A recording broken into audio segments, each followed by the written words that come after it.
Title: The Haunting Hike. Three friends, Sarah, Mark, and Emily, had always shared a passion for the outdoors. Their love for adventure led them to plan a hiking trip deep into the heart of the untamed wilderness. They chose an isolated jungle known as Blackwood Forest, a place notorious for its eeriness and a history shrouded in unsettling tales. The friends arrived at the edge of the forest, their excitement mixing with a hint of trepidation as they gazed at the dense canopy of ancient trees that seemed to swallow the sunlight. Emily, the daredevil of the group, laughed nervously. "Are you sure this is a good idea, guys?" she asked, her voice quivering slightly. Mark, always the practical one, reassured her. "Come on, Em, it's just a forest. People exaggerate these stories all the time." Sarah, the most cautious of the trio, eyed the woods warily. "I don't know, guys. This place gives me the creeps. But if we stick together, we'll be fine." With their backpacks loaded and spirits high, they entered the ominous woods. The trees loomed like giants, their gnarled branches casting long, eerie shadows. As they walked deeper into the forest, the sounds of civilization grew fainter, replaced by the rustling of leaves and the distant hoot of an owl. Hours passed, and the friends found themselves immersed in the untimid beauty of the jungle.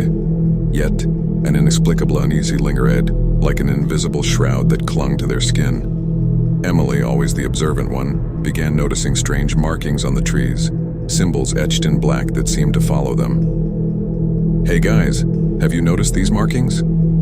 Emily pointed at a tree covered in strange symbols.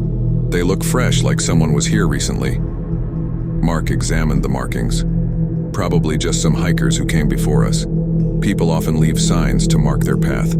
It's not a big deal." But Sarah couldn't shake the feeling that something was amiss. "Let's not get too deep into this jungle, guys.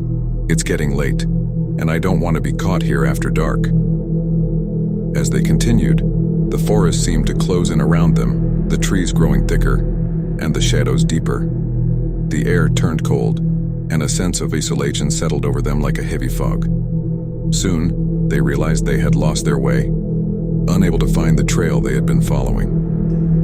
Panic crept into their voices as the realization sank in. Emily's bravado had waned, and her eyes darted around nervously. "This isn't right. We should have found the trail by now."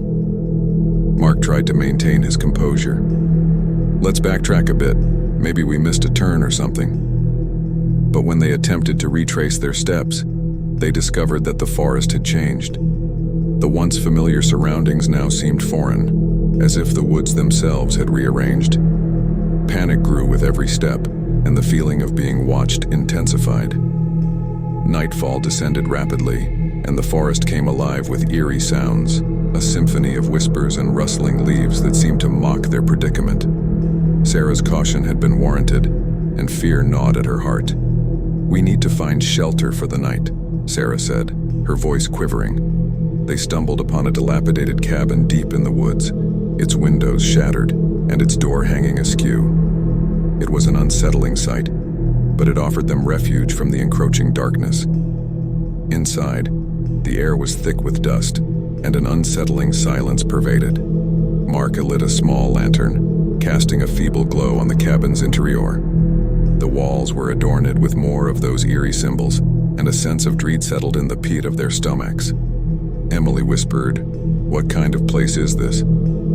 Sarah's voice trembled as she replied, "I don't know, but we have no other choice.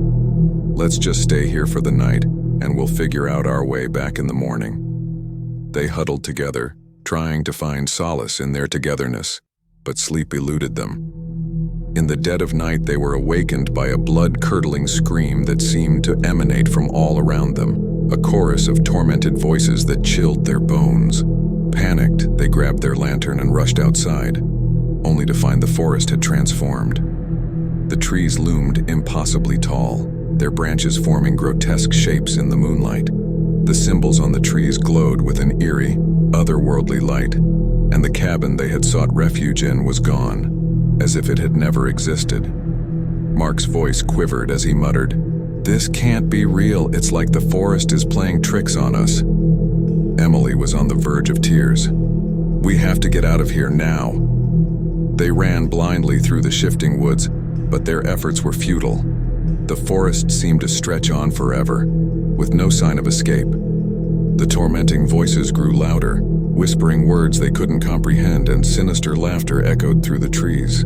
Days turned into nights, and their hope dwindled with every passing moment. Hunger gnawed at their stomachs, and exhaustion weighed down their bodies. They stumbled upon a clearing, where a grotesque sight awaited them: a circle of trees, each bearing a sinister symbol, and in the center, a yawning pit that seemed to lead to the very heart of darkness. Sarah, tears streaming down her face, spoke with desperation. "We have to do something about those symbols. They must be the key to this nightmare."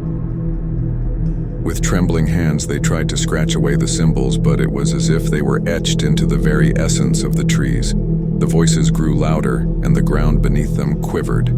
In their final moments of despair, they clung to one another, tears mingling with dirt-stained faces. The ground gave way beneath them, and they tumbled into the pit, their screams fading into the void. The Blackwood Forest had claimed them, as it had claimed so many before. The legends were true, and the forest's malevolent spirit reveled in its latest victims. Their fate became another chilling tale, a warning to those who dared to tread too deep into its haunted depths. And so, the forest remained, its secrets hidden, its darkness eternal, and its hunger insatiable.